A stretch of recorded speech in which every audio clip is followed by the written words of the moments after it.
Hello बच्चों, mock test 3 test 2 हो गए हैं बेटा। तीसरे टेस्ट की तरफ हम लोग आते हैं। तो तीसरा टेस्ट आप लोग आज दे रहे हैं। तीसरा टेस्ट तो क्वेश्चन बेटा बहुत सिंपल सिंपल छोटे छोटे फार्मूले वाले हैं, कुछ कैलकुलेशन वाले हैं। जैसे आप लोग एक दो लोग कर रहे थे सर कैलकुलेशन है, तो बेटा 10 क्वेश्चन मैं मान के कर चल रहा हूं कि कैलकुलेशन में दे रहा हूं, और उतने कैलकुलेशन को फेस करना पड़ेगा। क्योंकि आज अगर आप फेस कर लेंगे कैलकुलेशन तो आपको वहां प्रॉब्लम नहीं रहेगी। और कैलकुलेटर का यूज मत करना बेटा। तो चलो क्वेश्चन की तरफ चलते हैं। और पहला क्वेश्चन बहुत simple question, 3 electric dipole are enclosed with Gaussian surface. ध्यान दीजिए, गॉसियन सरफेस के अंदर 3 इलेक्ट्रिक डाइपोल हैं। कितने हैं? ये देखिए 3 इलेक्ट्रिक डाइपोल हैं। इस गॉसियन सरफेस के अंदर कितने इलेक्ट्रिक डाइपोल हैं? 3 इलेक्ट्रिक डाइपोल हैं। तो बेटा अगर गॉसियन सरफेस पे 3 इलेक्ट्रिक डाइपोल हैं तो इसका मतलब क्या है? तीनों पे 3 + q और -3q चार्ज होगा। जितना प्लस होता है उतना माइनस होता है, तो इसके थ्रू फ्लक्स कितना हो जाएगा? Total charge upon epsilon not, यानी फ्लक्स जो होगा वह कितना होगा? 0 होगा। अब आओ दूसरे क्वेश्चन की तरफ चलते हैं। करा है कि न्यूक्लियस है और ये न्यूक्लियॉन्स है आपका MHZ, मतलब ये जो न्यूक्लियस बन रहा है देखिए, और मास प्रोटॉन का Mn है, आपको बाइंडिंग एनर्जी। तो सबसे पहले मास डिफेक्ट हम निकाल लेते हैं। आप जानते हैं कि जब न्यूट्रॉन और प्रोटॉन मिलते हैं तो जो न्यूक्लियस का मास बनता है वो न्यूक्लियॉन्स के मास से कम आता है। तो मास डिफेक्ट क्या हो जाएगा? डेल्टा M इक्वल टू क्या हो जाएगा? ये देखिए delta M equal to ZMP। ये क्या हो गया? ZMP plus A - Z Mn। ये देखिए -Z Mn और माइनस क्या हो जाएगा? M डैश का मतलब AZ है, AZ है, ठीक है ना। ये मास डिफेक्ट आ गया। देखो पढ़ाते वक्त बच्चे बहुत पूछते थे सर क्या है, तो कुछ नहीं है बेटा। जैसे 2 kg गेहूं मिल रहा है, 2 kg चावल मिल रहा है, तो अगर उसका आटा मिलाया जा रहा है तो 4 kg नहीं होगा। अरे मिलाते वक्त कुछ उड़ जाएगा कि नहीं उड़ जाएगा? तो 4 kg से कम होगा। वही सेम है, सेम वही कॉन्सेप्ट है। अगर मान लीजिए इतना प्रोटॉन इतना न्यूट्रॉन मिल रहा है, तो अब न्यूक्लियस का मास जो होगा कम होगा। तो टोटल न्यूक्लियॉन्स का मास और न्यूक्लियस के मास का डिफरेंस ही मास डिफेक्ट कहलाता है। अब बाइंडिंग एनर्जी क्या होता है? ये देखो binding energy equal to delta M × C का स्क्वायर, यानी बाइंडिंग एनर्जी इक्वल टू कितना हो जाएगा?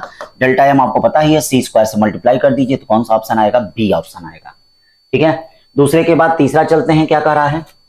Short bar magnet of magnetic moment 0.5 joule पर टेस्ला। ये देखिए 0.5 जूल पर Tesla is placed in uniform magnetic field 0.4 Tesla.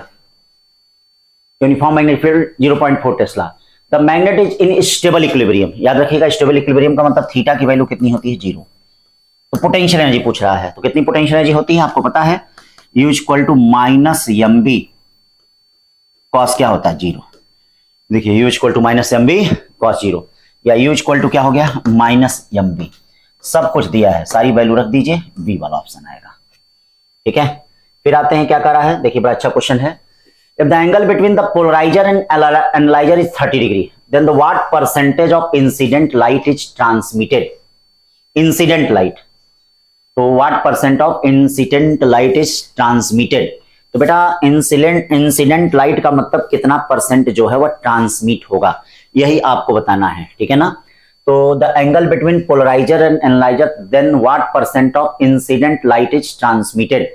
तो यहां पर क्या होता है? देखिए ये पोलराइजर होता है, ये एनालाइजर होता है। इससे जो लाइट इंसिडेंस करती है, ट्रांसमिट करती है, और ये जो पोलराइजर होता है मतलब पोलराइज लाइट होती है, इनमें क्या रिलेशन होता है? IT इक्वल टू क्या होता है? IP cos square 30 degree. IT equal to क्या होता है? IP cos square 30 degree. देखिए ट्रांसमिटेड लाइट जो होता है IP cos स्क्वायर 30 डिग्री, ठीक है भाई। थीटा है, इनके बीच का एंगल कितना दिया है? थीटा। तो अब अनपोलराइज्ड का नहीं कह रहा है, हमारे ख्याल से पोलराइज्ड का ही कह रहा है। ऑप्शन में भी उसी तरफ से है। हाँ पोलराइज्ड मतलब इसका और इसका IT/IP का ही रेशियो पूछ रहा है। तो IT/IP पोलराइज्ड लाइट, अनपोलराइज्ड नहीं। हाँ उसमें दूसरा रेशियो आएगा। तो cos स्क्वायर 30 डिग्री का मतलब कितना हो जाएगा? √3/2 का मतलब 3/4 हो गया। दोनों तरफ 100 कर दीजिए, दोनों तरफ 100 कर देंगे तो कितना हो जाएगा? 75% हो जाएगा। कितना हो जाएगा? 75%। फिर चलते हैं 5वें क्वेश्चन की तरफ। एक रेक्टेंगुलर बार मैग्नेट है, एरिया इतना दिया है, has ability to produce a magnetic field इतना at a point 30 centimetre away from mid point on axial line. If it is the dipole is surrounded by spherical, फिर वही चीज है, अगर स्फेरिकल रीजन से हम इसको क्या है सराउंडेड किए रहेंगे, याद रखिए इसका मतलब टोटल चार्ज वहां पे क्या हो जाएगा, जीरो हो जाएगा। टोटल चार्ज वहां पे क्या हो जाएगा, अगर हम स्फेरिकल रीजन से इसको हम सराउंडेड करते हैं तो याद रखिएगा टोटल चार्ज कितना हो जाएगा, जीरो। तो टोटल चार्ज जीरो होने का मतलब क्या हो गया बेटा, टोटल चार्ज जीरो होने का मतलब फ्लक्स, नेट मैग्नेटिक फ्लक्स कितना हो जाएगा, जीरो हो जाएगा। तो इसमें भी आपका आंसर क्या होगा, जीरो होगा। 5 का मतलब 6। अब देखते हैं, body weight 30 newton in air, 6 newton in fully immersed in water, the relative density. तो आपको पता होगा रिलेटिव डेंसिटी क्या होता है, weight of body in air. ये देखिए weight of body in air कितना हो गया 30, लॉस ऑफ वेट इन क्या, liquid, loss of weight in liquid. तो 30 में से 26 जाएगा, कितना हो जाएगा 4, यानी कितना हो जाएगा आपका 7.5 हो जाएगा, 7.5। 6 के बाद 7 पे चलते हैं भाई, देख लीजिए 7। The vertical motion of a huge piston in machine is approximately simple harmonic motion with frequency 0.5 second power -1. A block of 20 kg placed on the piston. The maximum amplitude of piston SHM for the block and piston remains together. तो अब इस दशा में क्या हो जाएगा यहां पे मैक्सिमम क्या करा, एम्पलीट्यूड। तो जो पिस्टन पे वेट रखा है वह वेट mg क्या हो जाएगा, ठीक है, mg वह आपका mr ओमेगा स्क्वायर मतलब ma ओमेगा स्क्वायर, यही क्या होगा, क्या मैक्सिमम कहा है, मतलब ये वेट क्या होना चाहिए, mr ओमेगा स्क्वायर मतलब ma ओमेगा स्क्वायर के बराबर होना चाहिए, या ओमेगा स्क्वायर क्या होना चाहिए, omega square is greater than कितना होना चाहिए, a बाई कितना होना चाहिए, नहीं सॉरी a पूछ रहा है ना, तो a क्या होना चाहिए, a क्या होना चाहिए, a less than equal then कितना होना चाहिए, g बाई ओमेगा स्क्वायर।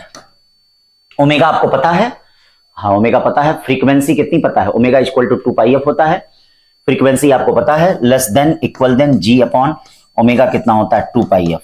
अब यहां सारी वैल्यू को रख लेना, रख लोगे तो ये आपका आ जाएगा 0.99। देखना बड़ा अच्छा क्वेश्चन है, हो सकता है मैं भी पूछ दे इस साल।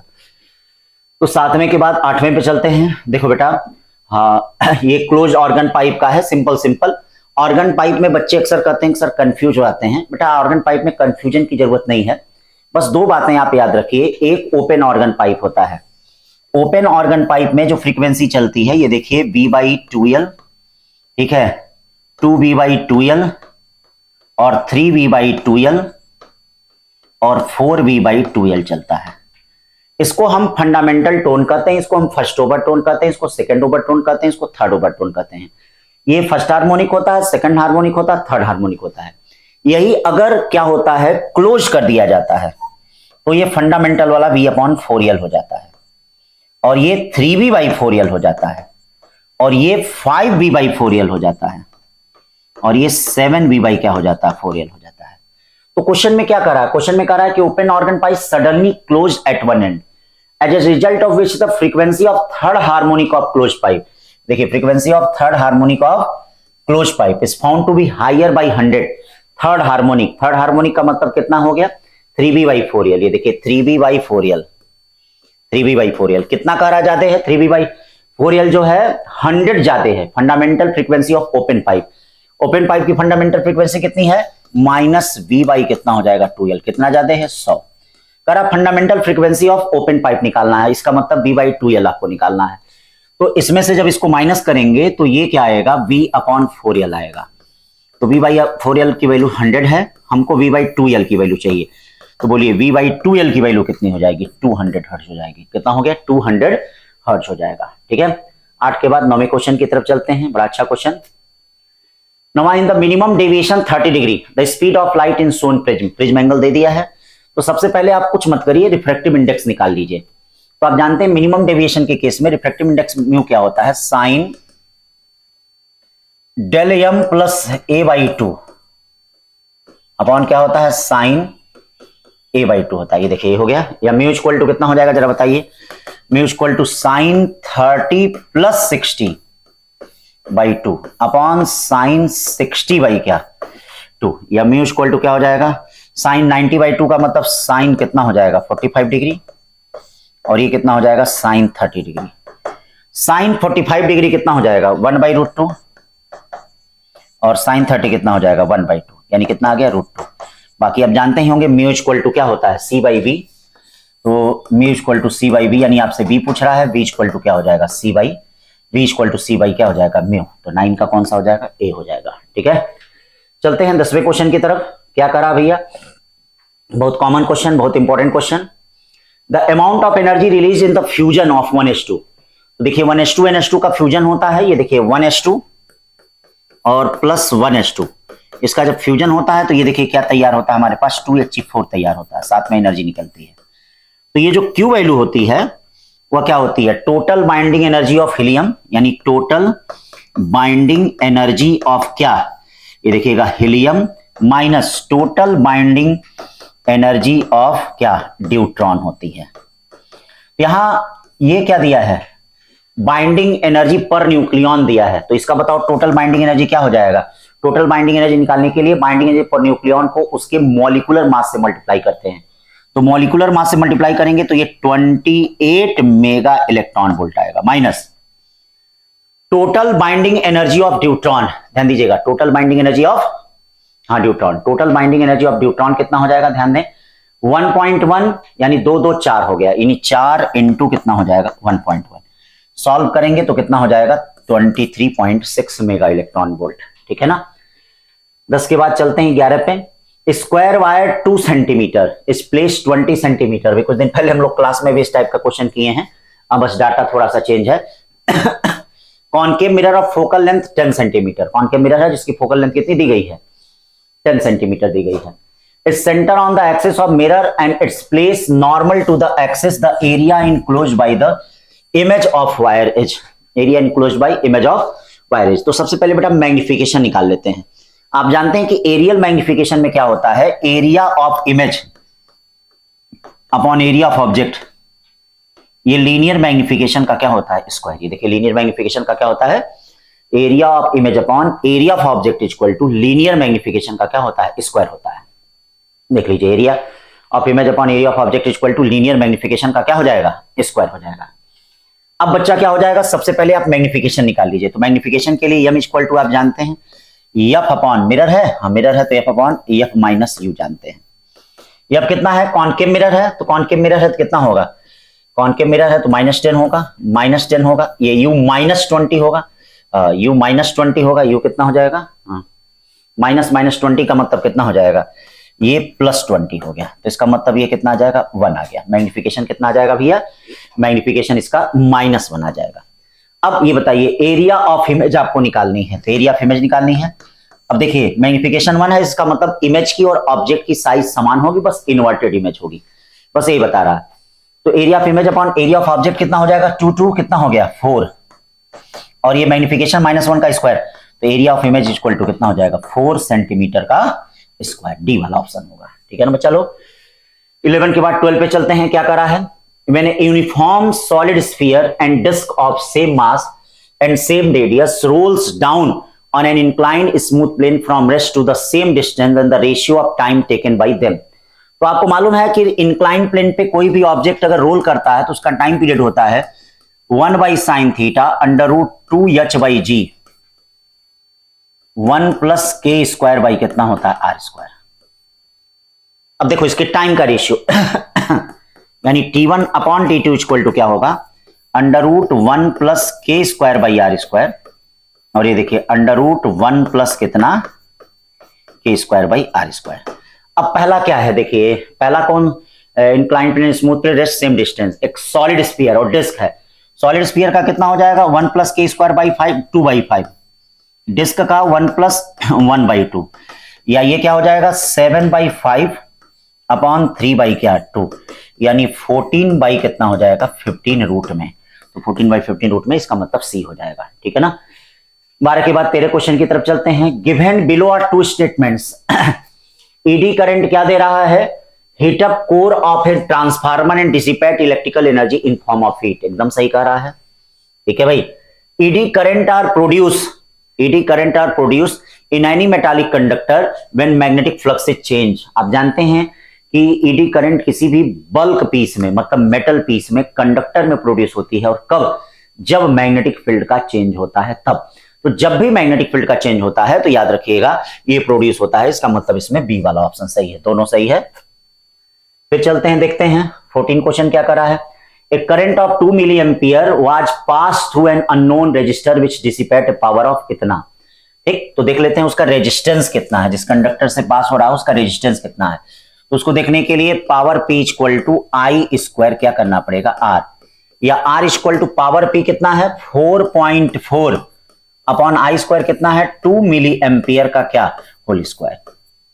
अब कह रहा है इसको 11 वोल्ट से कनेक्ट कर दिया गया है, कितने से, तो जब 11 वोल्ट से कनेक्ट कर दिया गया है तो power P dash equal to क्या हो जाएगा, ये देखिए V स्क्वायर अपॉन R, यानी 11 का स्क्वायर और अपॉन R, ये जो किए थे आप 4.4 अपॉन, कैलकुलेशन थोड़ा करना पड़ेगा, कैलकुलेशन करते वक्त गुस्साइएगा मत, नाराज मत होइएगा, क्योंकि ये नीट का जन्म सिद्ध अधिकार है। जब भी फार्मूले वाले क्वेश्चन देंगे तो बेटा 4, 5, 10 क्वेश्चन जरूर कैलकुलेशन वाले रहेंगे। तो कैलकुलेशन की आदत मैं चाह रहा हूं, कैलकुलेशन की आदत बन जाए, क्योंकि बेटा 35 क्वेश्चन 35 क्वेश्चन तो एकदम फार्मूले वाला रहेगा। बात मान लो तुम हमारी कि मतलब केवल फार्मूले में सारा डाटा दिया रहेगा, ले जाके रख के 3 चीजें हैं तो कोई चौथी चीज पूछ दी जाएगी, 2 चीजें हैं तो कोई तीसरी चीज पूछ दी जाएगी। तो एकदम बेटा ये मान के चलो फिजिक्स में 35 क्वेश्चन तो एकदम यही है। और आप जानते ही हैं 35 क्वेश्चन, अगर आपकी बायो अच्छी है, केमिस्ट्री अच्छी है, तो 35 क्वेश्चन बहुत बड़ा डिसाइडिंग, जो फिजिक्स दर्द देता है, डर देता है, वही सिलेक्शन करा देता है। ठीक है, तो ये आपका ए हो गया। ठीक है, 14 के बाद 15 क्वेश्चन चलते हैं। 15 क्या करा है, if the percentage error in the measuring the mass and diameter, देखिए जो फ्रैक्शनल एरर डायमीटर में होता वही रेडियस में भी होता है। ठीक, तो इसीलिए दोनों में कोई अलग अलग करने की जरूरत नहीं है।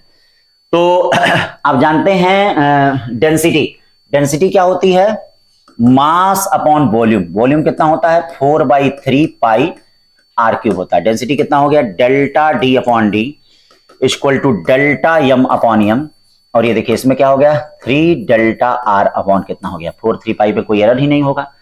100 से मल्टीप्लाई कर दें, ये देखिए 100 से मल्टीप्लाई कर दें, डेल्टा डी अपॉन डी 100 से मल्टीप्लाई कर दें, डेल्टा एम अपॉन एम कितना हो जाएगा 600 हो गया, और ये डेट दिया 4.5, इसका मतलब ये कितना हो गया 10.5 हो गया। बेटा इसकी वैल्यू, ये जो 10.5% है, इसकी वैल्यू x/100 दी गई है। मतलब ये पूरा क्या दे दिया है, देखो x/100 की वैल्यू, देखना हो सकता है कई लोग कैलकुलेशन में गड़बड़ किए हों। 10.5% है, दोनों तरफ परसेंट है, हमको x की वैल्यू निकालनी है, तो x की वैल्यू क्या हो जाएगी 10/50, ये सी वाला ऑप्शन होगा। 15 के बाद 16 क्वेश्चन पे चलते हैं बेटा। 16 क्वेश्चन का रहा infinite number of masses each of 1 kg placed इतने पे the magnitude of resulting gravitational potential. तो बेटा magnitude of infinite mass each 1 kg है, तो ध्यान देना दोनों तरफ रखे गए हैं, बहुत चालाक है क्वेश्चन में। जैसे नीट में ये क्वेश्चन आया था उसमें 2 kg मास था, लेकिन ये बहुत बदमाश है। देखो ओरिजिन के इधर भी कह रहा है, इधर भी कह रहा है, मतलब ऐसे कह रहा है जैसे यहाँ ओरिजिन है, इधर 1 मीटर पे रखा गया है, ये देखो 1 मीटर पे, इधर 1 मीटर पे, ये देखो -1 मीटर है, इधर रखा है। फिर ऐसे ही बच्चा लोग यहाँ, ये देखो 2 मीटर है, यहां रखा गया, ये देखिए यहाँ 2 मीटर है, यहां रखा गया है। यहाँ देखिए यहाँ 4 मीटर है, यहां रखा गया है। फिर उसके बाद देखिए ये 8 मीटर है, मतलब 4 मीटर है, यहां रखा गया। तो ग्रेविटेशनल पोटेंशियल क्या होगा सबके कारण, आप जानते हैं ग्रेविटेशनल पोटेंशियल -gm/r होता है। तो v इक्वल टू क्या हो जाएगा, मतलब इसके कारण भी होगा, इसके कारण भी होगा, मतलब -2g, कितना है 1 बाई कितना हो जाएगा 1, फिर इसके कारण भी होगा, इसके कारण भी इस पे होगा, तो -2g। देखो हो सकता है कई लोग ये काम नहीं किए हो जिसकी वजह से आंसर उनका गलत आया हो, तो ये चीज क्लियर करना है ये सब। तो इसके कारण भी होगा, इसके कारण भाई, इसी तरह छोटे छोटे क्वेश्चन -2g इंटू कितना हो जाएगा 2g इंटू 1 अपॉन कितना हो जाएगा, ये देखो 2 हो गया, तो -2g इंटू 1 अपॉन कितना हो जाएगा 4, -2g इंटू 1 अपॉन कितना हो जाएगा 8। ऐसे ही करते करते इनफाइनाइट तक है। अब आप जीपी का नाम सुने होंगे, 1 + 1/2 + 1/4 + 1/8 प्लस डैश डैश, ये देखिए इनफाइनाइट तक हो गया। तो ये देखिए ये जीपी है, इसका सम कैसे करते हैं, first term upon 1 minus common ratio. देखिए सम इसका क्या करते हैं, first term upon 1 minus common ratio. तो ये बताओ -2g, फर्स्ट टर्म क्या हो गया 1, कॉमन रेशियो क्या हो जाएगा, सेकंड को फर्स्ट से डिवाइड करते हैं, थर्ड को सेकंड से डिवाइड करते हैं, तो सब में कॉमन रेशियो समान आएगा, और 1 - 1/2 आ जाएगा, यानी ये क्या हो जाएगा -4g। -4g का मतलब क्या हो जाएगा, ये 4g। ठीक है ना, तो देखना अच्छा क्वेश्चन है। 17 देखो बेटा रेजोनेंस ट्यूब आपका प्रैक्टिकल टॉपिक आपके सिलेबस में लगा हुआ है, तो इसीलिए मैंने प्रैक्टिकल टॉपिक का उठा के क्वेश्चन दे दिया है ताकि प्रैक्टिकल भी कंप्लीट हो जाए। प्रैक्टिकल मैंने पढ़ाने को भी कहा है, तो प्रैक्टिकल पढ़ा भी देंगे और ये प्रैक्टिकल आपका कंप्लीट भी हो जाएगा, ठीक है ना। तो क्या कह रहा है क्वेश्चन बेटा, a student performing the experiment of resonance column, diameter of column tube is 6 metre. Diameter के बाद हमको रेडियस की जरूरत पड़ती है, 0 मतलब डायमीटर 6/2 है यानी 3 सेंटीमीटर। 3 सेंटीमीटर का मतलब 0.03 मीटर हो गया, ठीक है ना। और आप जानते हैं end correction is equal to क्या होता है, 0.6 r होता है। तो इज इक्वल टू 0.6 r की वैल्यू 0.03 मीटर हो गई, ये एंड करेक्शन हो जाएगा, ठीक है ना। तो ये 6 18, 3 के बाद डेसिमल रहेगा, 0.018 हो जाएगा एंड करेक्शन। अब कह रहा है कि ट्यूनिंग फॉर की फ्रीक्वेंसी 504 हर्ट्ज है, स्पीड इतना दिया है। The zero of the metre scale coincide with the top end of the resonance column, the reading of water level in the column when the first resonance. तो अब देखिए first resonance के case में कैसा होता है, जैसे मान लीजिए यहां तक वाटर लेवल है, तो कैसे फॉर्मेशन होता है, यहां पे देखो, यहां एंटी नोड बनेगा, यहां नोड बनेगा। तो अब एंटी नोड मुंह पे नहीं, थोड़ा सा ऊपर बनेगा, तो क्या हो जाएगा, L1 plus E equal to lambda by कितना होता है 4। L1 plus E equal to lambda by कितना होता है 4, लेमडा निकल जाएगा, V equal to F lambda होता है। ये देखो L1 equal to lambda by 4 minus E हो जाएगा। अब कैलकुलेशन थोड़ा करना पड़ेगा, V इक्वल टू क्या होता है एफ लेमडा, या लेमडा इक्वल टू बेटा क्या हो जाएगा V बाई एफ, यानी ये देखिए V बाई 4f माइनस ई, सब दे दिया। ये देखिए हमने एंड करेक्शन यहां निकाल दिया, V निकाल दिया, F निकाल दिया, सारी चीजें निकाल दिया, ये 14.8 सेंटीमीटर के आसपास आएगा।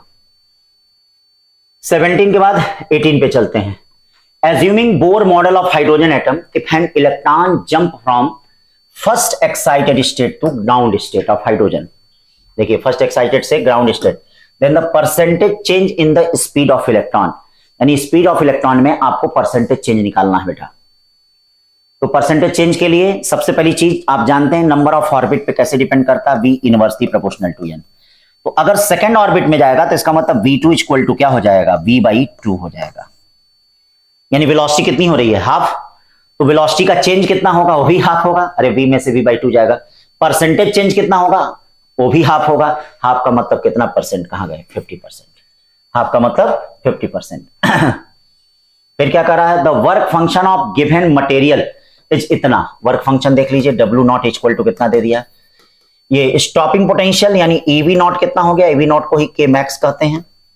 K मैक्स कितना हो गया, ये देखिए 5 इलेक्ट्रॉन वोल्ट हो गया। कह रहा है कि जो वेवलेंथ आ रही है, मतलब फोटान की जो वेवलेंथ आ रही है वह किस रेंज में आएगी, चलिए इसको देख लेते हैं। तो फोटो इलेक्ट्रिक इफेक्ट इक्वेशन क्या है, K मैक्स इक्वल टू क्या है, H new minus work function, या H न्यू किसके बराबर होगा बेटा 6 और ये 11.1 इलेक्ट्रॉन वोल्ट। अब आप जानते हैं कि इसको आप क्या करते हैं, शॉर्टकट आपको पता होगा कि 11.1 इलेक्ट्रॉन वोल्ट, H न्यू को शॉर्टकट में आप क्या करते हैं 12,400 अपॉन लेमडा एंगस्ट्रॉम में इलेक्ट्रॉन वोल्ट। तो यहां से लेमडा की वैल्यू देखते हैं, तो 12,400 अपॉन 11.1, ये देखिए इलेक्ट्रॉन वोल्ट है भाई, ध्यान दीजिएगा इलेक्ट्रॉन वोल्ट इधर भी है।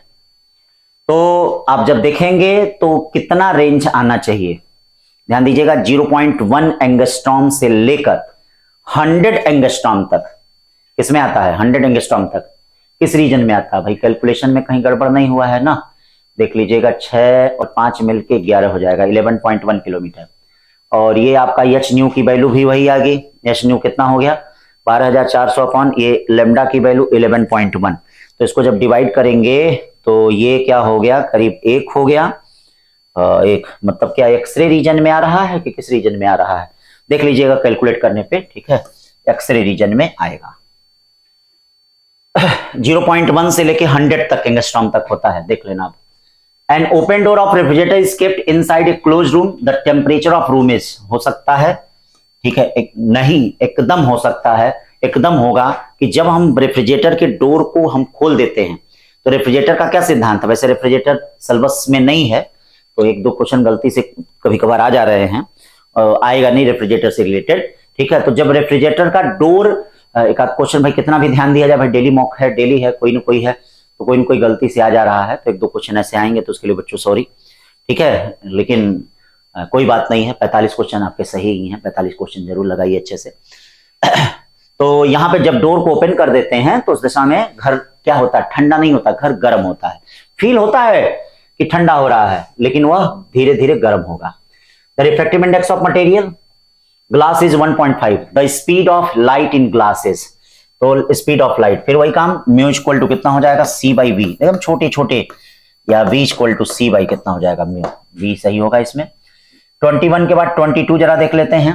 The coordinate of particle in X Y plane are given, X Y plane दिया है, एक्स दिया है, तो अब आप क्या कर लीजिए, बी एक्स निकाल लीजिए।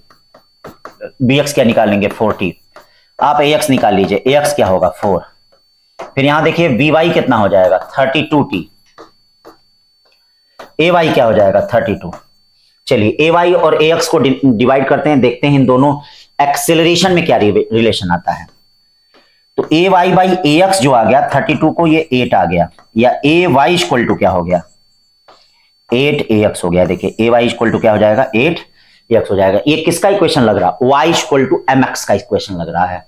तो इसका मतलब along straight line with uniform acceleration, और एक्सेलरेशन देखिए टाइम से इंडिपेंडेंट है, तो जब एक्सेलरेशन टाइम से इंडिपेंडेंट है तो यूनिफॉर्म एक्सेलरेशन है, ठीक है ना।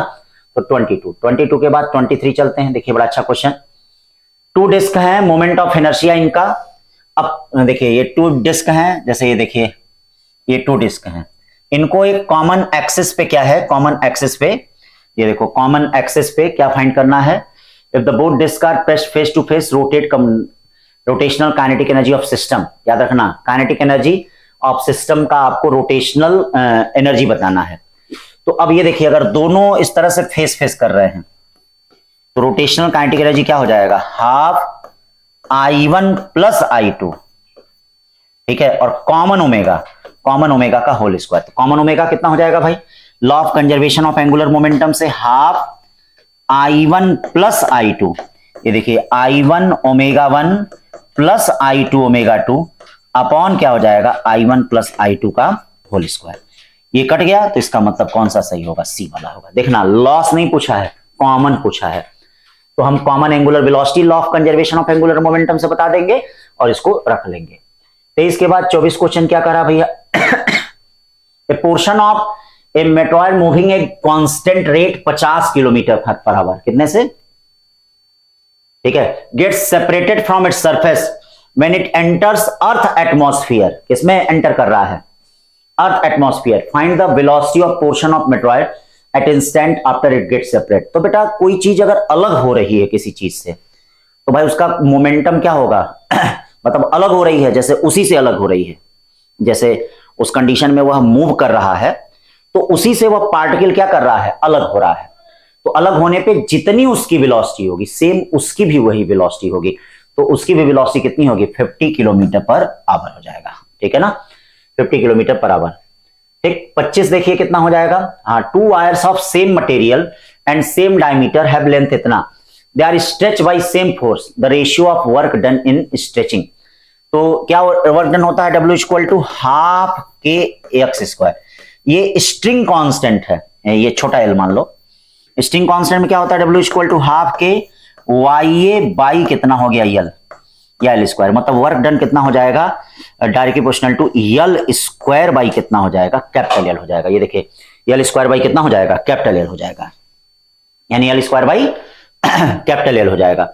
अब देखो यहां पे y इक्वल टू क्या होता है, y इक्वल टू क्या होता है f upon a L by यल। अगर यह y f a कांस्टेंट है तो यल डायरेक्टली प्रोपोर्शनल टू यल के होगा, किसके होगा, यल डायरेक्टली प्रोपोर्शनल टू यल।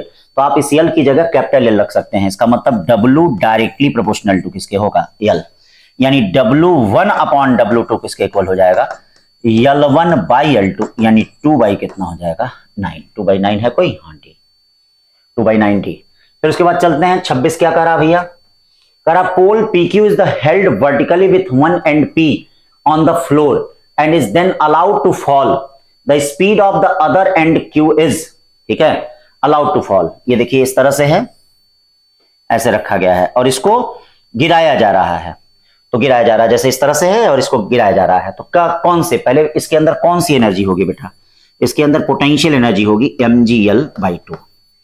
और जब ये गिरेगा तो इस एक्सिस के थ्रू गिरेगा, देखो ऐसे गिरेगा, तो जब इस एक्सिस के थ्रू गिरेगा तो इसके अंदर रोटेशनल काइनेटिक एनर्जी आएगी इस एंड के थ्रू।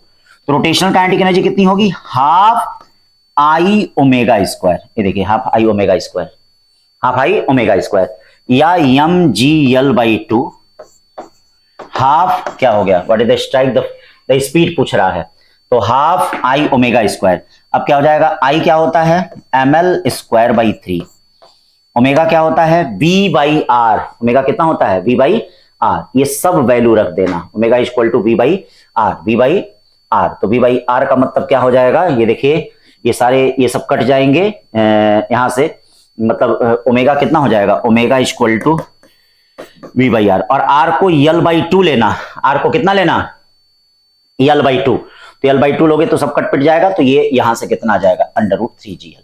कॉन्सेप्ट समझे ना, इसके अंदर कौन सी एनर्जी है, पोटेंशियल एनर्जी, पूरा पोटेंशियल एनर्जी mgl नहीं, mgl/2 सेंटर ऑफ मास से मतलब डिस्प्लेसमेंट लेते हैं, और ये किसके इक्वल हो जाएगा 1/2 हाई ओमेगा, आई क्या होगा एंड के थ्रू, और ओमेगा कितना हो जाएगा v²/r², r² की वैल्यू ले लेना, ठीक है, वैल्यू को रख देना √3gl।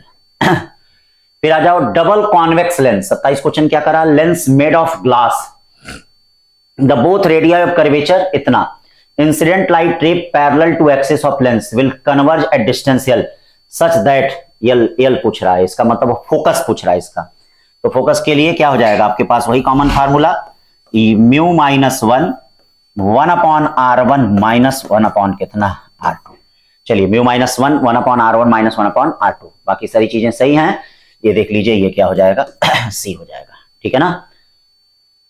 अब क्या करते हैं इसमें 20 microfarad capacitor charge to 50 volt is connected to parallel another, find the resulting potential across the combination, इसका मतलब कॉमन पोटेंशियल पूछ रहा है।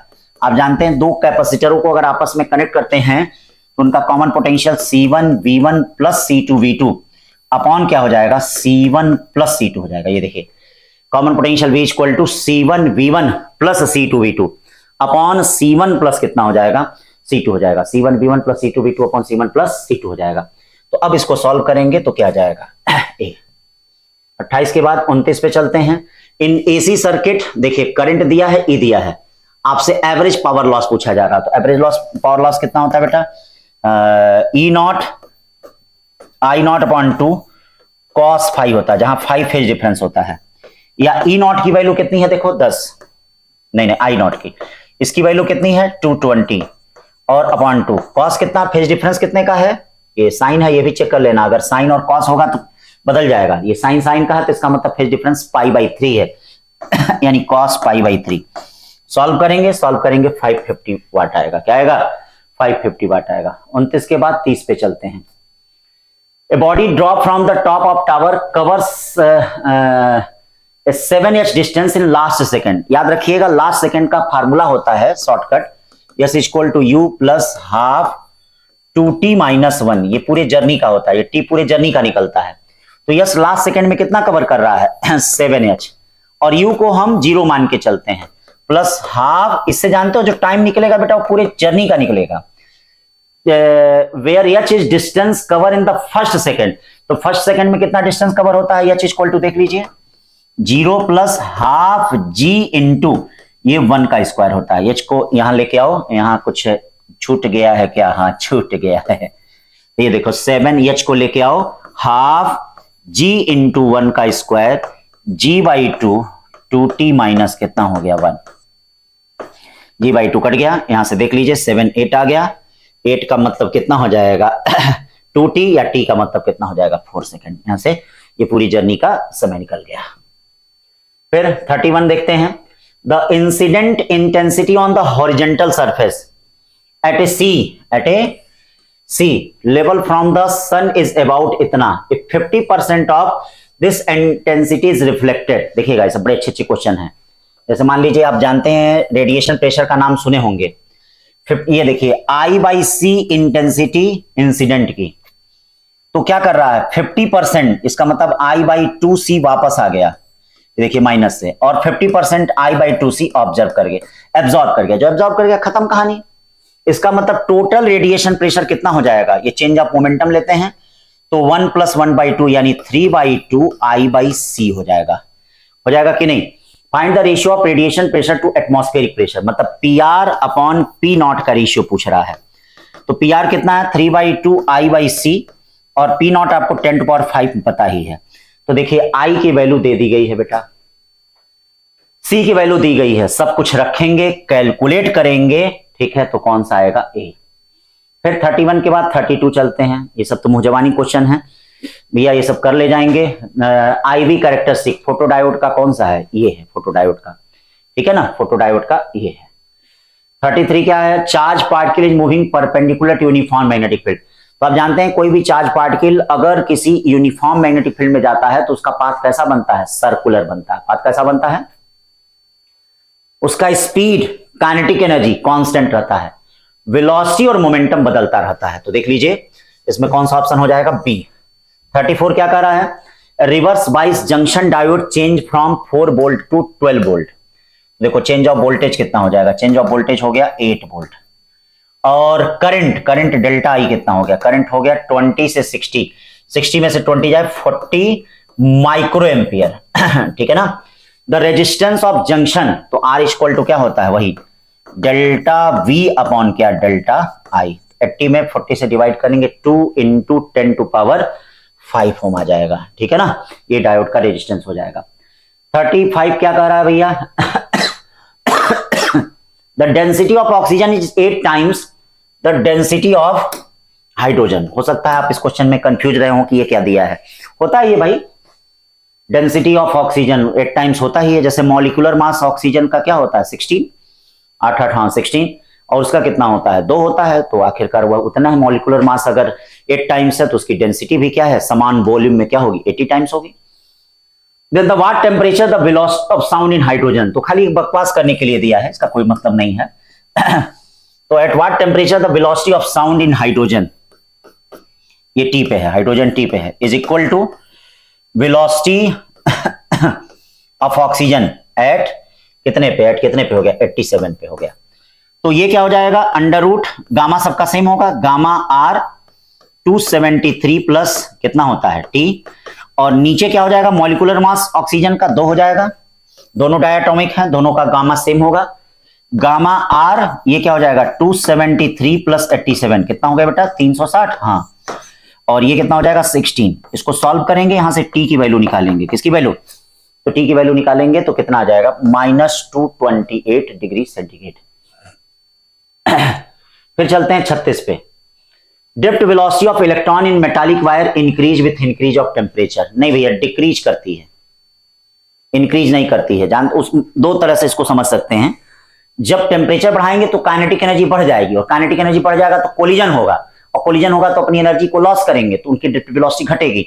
या दूसरे तरह से ड्रिफ्ट वेलोसिटी क्या होती है, VD इक्वल टू क्या होता है, देखिएगा सब अच्छे क्वेश्चन हैं, हाँ VD टाउ, और टाउ इनवर्सली प्रोपोर्शनल टू क्या होता है, टेम्परेचर बढ़ेगा तो टाउ घटेगा, तो ड्रिफ्ट वेलोसिटी घटेगी। तो इसीलिए स्टेटमेंट फर्स्ट गलत कह रहा है।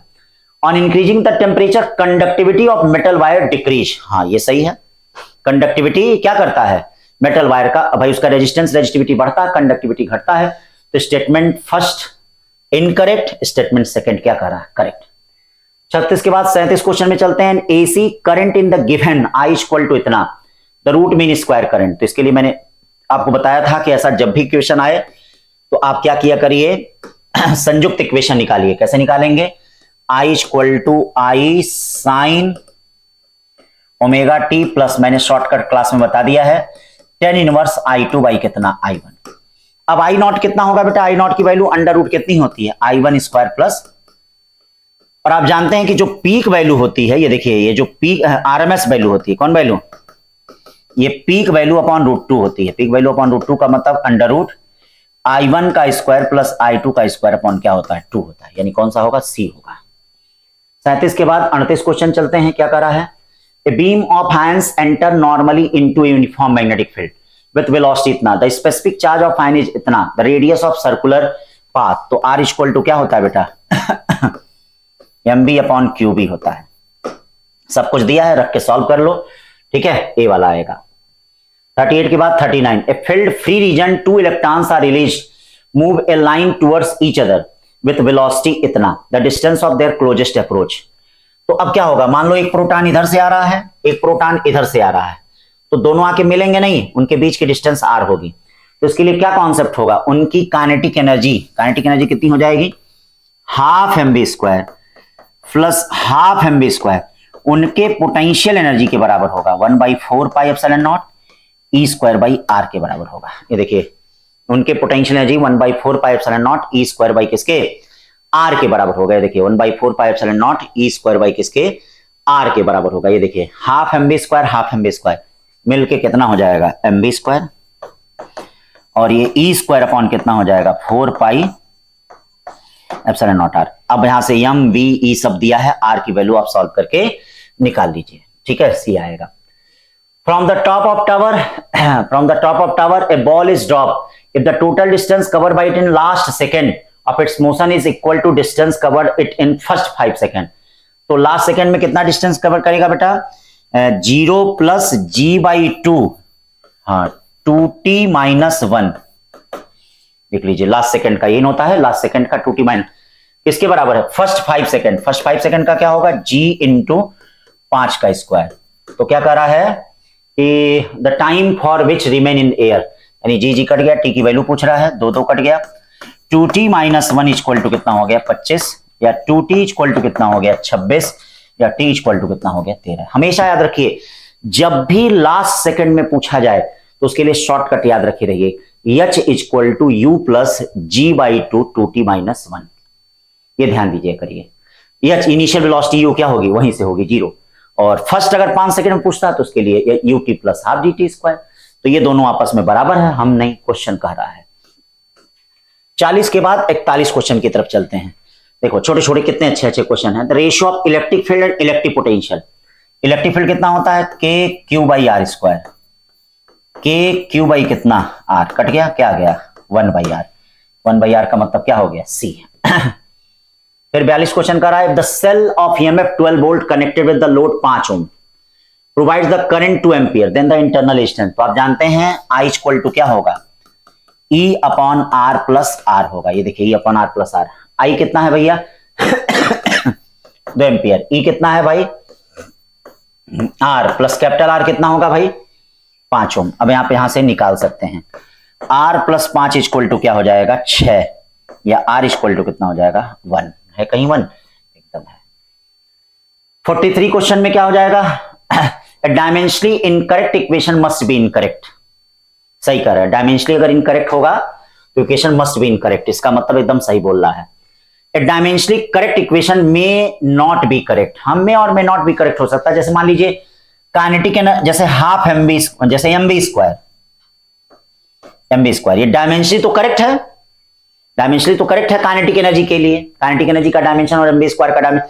लेकिन अब मान लीजिए काइनेटिक एनर्जी की वैल्यू हमको निकालनी है, तो क्या उसके लिए करेक्ट होगा, उसके लिए नहीं करेक्ट होगा, नहीं, क्योंकि काइनेटिक एनर्जी देखिए मतलब डायमेंशनली तो करेक्ट आ रहा है, लेकिन यहां देखिए अगर मैग्नीट्यूड हम देख रहे हैं काइनेटिक एनर्जी का तो क्या वह करेक्ट आ रहा है। तो इसका मतलब यहां पे क्या है, स्टेटमेंट फर्स्ट और सेकंड दोनों सही है, स्टेटमेंट फर्स्ट और सेकंड दोनों सही है।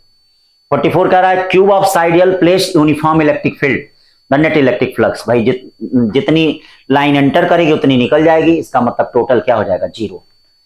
E/m इलेक्ट्रॉन का इतना है मैक्सिमम वेलोसिटी, तो इसका मतलब क्या करना है आपको, कोई भी इलेक्ट्रॉन अगर टकरा रहा है तो उसके अंदर कौन सी एनर्जी है, हाफ mv², और क्या फाइंड करना है वेलोसिटी, किसके बराबर होगा ev। v क्या हो जाएगा, ये देखिए v हो जाएगा रूट में 2ev कितना हो जाएगा m। E/m का रेशियो दे दिया है, ये देखिए E/m का रेशियो दिया, v पता है, यहां से v पता चल जाएगा, v की वैल्यू कौन सी आएगी a। ठीक है भाई।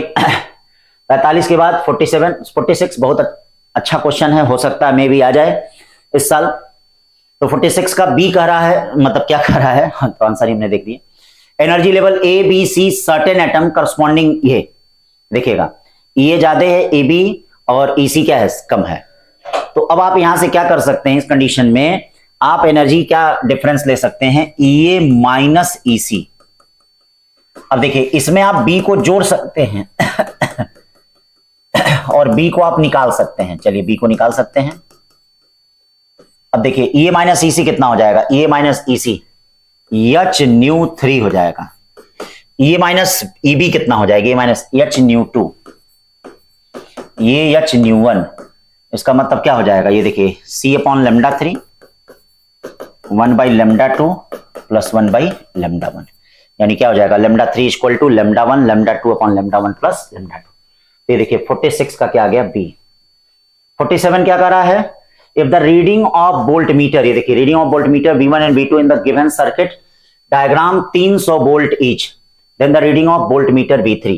तो बेटा क्या हो जाएगा, अगर ये 300, तो ये दोनों एक दूसरे को कैंसिल कर देंगे, इसका मतलब 220 वोल्ट ही इसके क्रॉस होगा, कितना होगा 220 वोल्ट होगा, ये देखिए 220, और करंट आई इक्वल टू क्या हो जाएगा V3 यानी 220 अपॉन कितना हो जाएगा 100, यानी कौन सा ऑप्शन होगा, ये सी वाला होगा। 48 क्या कर रहा है, the electric magnitude of electromagnetic wave कितना, द मैग्नेटिक एम्पलीट्यूड कह रहा है। तो भैया आप जानते हैं सी इक्वल टू क्या होता है, ई बाई बी, तो बी इक्वल टू कितना होता है ये बताइए, ई बाई सी। हो सकता है ये क्वेश्चन इस साल में मिल जाए, इस साल नीट में इस टाइप का क्वेश्चन आया था, ई पता है सी पता है, सब रखेंगे डी आ जाएगा। 49 कर रहा है, sphere has bulk modulus B, देखिए sphere has bulk modulus, it is placed inside a pressure chamber, if the constant pressure P is the maintained inside chamber, the fractional decrease in diameter। तो आपको पता होगा कि V क्या होता है, जो फ्रैक्शनल डिक्रीज डायमीटर में होगा वो रेडियस में भी होगा, पाई आर क्यूब। ये देखो डेल्टा V अपॉन V क्या हो जाएगा 3 डेल्टा R अपॉन कितना R हो जाएगा, ये हो जाएगा। अब बताइए बल्क मॉडुलस क्या होता है, P equal to P upon क्या होता है डेल्टा V अपॉन V, इसकी जगह क्या रख सकते हैं आप, B equal to P upon ये देखिए 3 डेल्टा R अपॉन R। तो याद रखना जो रेडियस में फ्रैक्शनल चेंज होगा वही डायमीटर में भी होगा, क्योंकि भैया फ्रैक्शनल एरर दोनों में समान होता है। तो अब क्या हो जाएगा delta R upon R, P by कितना हो जाएगा 3B, P बाई 3B। तो कौन सा ऑप्शन हो गया सी। फिर चलते हैं last question, binding energy of electron in hydrogen atom is इतना, the energy required to remove the electron from the first excited state of Li++। ये देखिएगा फर्स्ट एक्साइटेड स्टेट में आपका पूछ रहा है, फर्स्ट एक्साइटेड स्टेट का मतलब यानी इक्वल टू कितना लेना है आपको, ध्यान दीजिएगा, यानी इक्वल टू कितना फर्स्ट एक्साइटेड स्टेट। तो अब इस दशा में यहां पे हम चलेंगे और देखिए एनर्जी जो होती है, जैसे हाइड्रोजन एटम की कितनी होती है, हाइड्रोजन एटम की आपकी हाइड्रोजन एटम की जो होती है मतलब E equal to -13.6 Z² upon N square. Li++ के लिए जो एटॉमिक नंबर लेंगे वो कितना होता है 3, 13.6 × 339 और 2 कितना हो जाएगा 4। अब इसको सॉल्व करेंगे तो ये कितना आ जाएगा 30.6 इलेक्ट्रॉन वोल्ट, ठीक है ना बेटा। तो फर्स्ट एक्साइटेड स्टेट में ये है। तो ये आपके 50 क्वेश्चन हो गए, इनको मिला लीजिए, कोई आंसर गड़बड़ हो कुछ भी हो तो उसमें देख लीजिए, फिर एक बार देख लेंगे। हाँ कभी कभार होता है बेटा थोड़ा सा फ्लक्चुएट लाइट वेट करता है तो दिखता नहीं क्वेश्चन, तो एक्सप्लेन करने में कुछ गलती हो जाती है जल्दबाजी में। हाँ पिछले कुछ क्वेश्चनों में गलतियां हो गई थी तो उसको क्या है उसमें हमने भेज दिया था, ग्रुप में कर दिया था। तो ऐसी कोई गलतियां हो तो आप ग्रुप में कमेंट कर दिया करिए तो फिर आंसर को सही करा देंगे, ठीक है ना बच्चों। थैंक यू, पढ़ते रहो बढ़ते रहो।